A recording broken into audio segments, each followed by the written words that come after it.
नमस्कार दोस्तों, आप सभी का स्वागत है एक बार फिर इस चैनल पर। आज हम लेकर आए हैं एक और रहस्यमय और रोमांचक कहानी जो आपके रोंगटे खड़े कर देगी और आपको सोचने पर मजबूर कर देगी कि क्या सच में दुनिया में कुछ ऐसे राज हैं जिन्हें आज तक कोई समझ नहीं पाया। तो चलिए बिना समय गंवाए शुरू करते हैं आज की कहानी।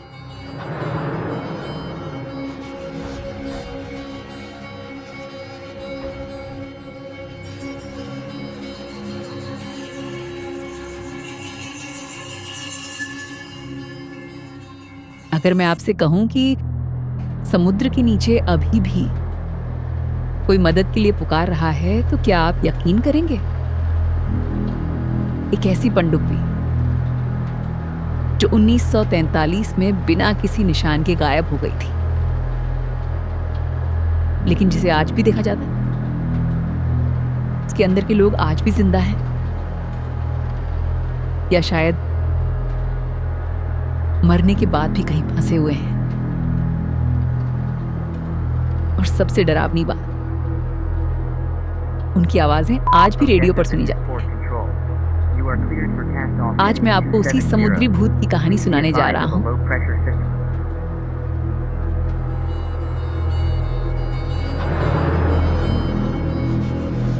समुद्र हमेशा से अपने भीतर गहरे और भारी रहस्य छिपाकर रखता आया है। ऐसे रहस्य जो अंधेरे, दबाव और सन्नाटे की अनगिनत परतों के नीचे दबे हुए हैं, जिन्हें शायद कभी खोजा ही नहीं जाना था। उन्हीं रहस्यों में से एक कहानी है जिसे नाविक केवल तब फुसफुसाकर कहते हैं जब रात बेहद खामोश हो, कोहरा घना हो। साल 1943 था। दुनिया युद्ध में डूबी हुई थी और प्रशांत महासागर छायाओं का युद्ध क्षेत्र बन चुका था। उसकी सतह के नीचे खामोश, घातक पनडुब्बियां भूतों की तरह घूमती थी। उन्हीं में से एक थी यूएसएस पेरेग्रिन। न सबसे बड़ी, न सबसे मशहूर, लेकिन अलग, नई, उन्नत और ऐसे मिशनों के लिए तैयार जिनके बारे में सवाल नहीं पूछे जाते। उसके दल में 38 जवान थे, कुछ नए, कुछ अनुभवी, लेकिन सभी को यकीन था कि वे घर लौटेंगे। 12 अगस्त की सुबह पेरेग्रिन अपने सफर के लिए तैयार थे। डॉक पर हलचल थी, अधिकारियों की आवाजें, मशीनों की गूंज और दूर खड़े परिवारों की खामोश विदाई। उन्हीं में एक नाविक, थॉमस एवरी, हाथ में एक खत लिए खड़ा था। उसने वह खत डर से नहीं, बल्कि एक अजीब बेचैनी के कारण लिखा था। Boarding call. और एक एक करके सभी उस लोहे की संकरी दुनिया में समा गए।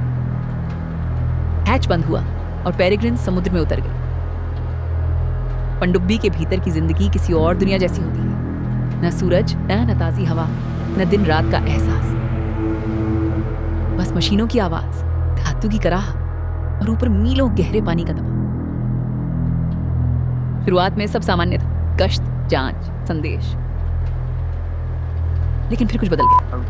एक रात रेडियो पर एक अजीब सिग्नल आया, कमजोर, टूटा हुआ, जैसे शोर के बीच कोई आवाज छिपी।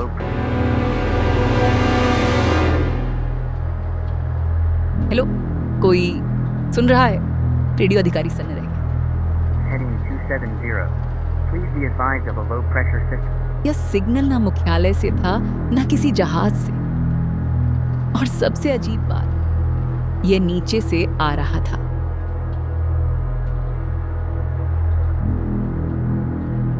जैसे समुद्र की गहराई से। कमांडर एलियास वॉर्ड ने इसे उपकरण की खराबी कहकर टाल दिया, लेकिन उस रात कोई चैन से नहीं सो पाया। दिन बीतते गए और माहौल बदलने लगा। हंसी गायब हो गई, बातचीत कम हो गई और नींद दुश्मन बन गई। फिर 4 सितंबर को पेरेग्रिन ने अपना आखिरी संदेश भेजा। स्थिति स्थिर है, मिशन जारी, सभी सिस्टम नॉर्मल। और अचानक सब खत्म। न कोई चेतावनी, न कोई संकेत, बस सन्नाटा, हंसी, खोज अभियान चला। जहाज ज्यादा डरावनी हो,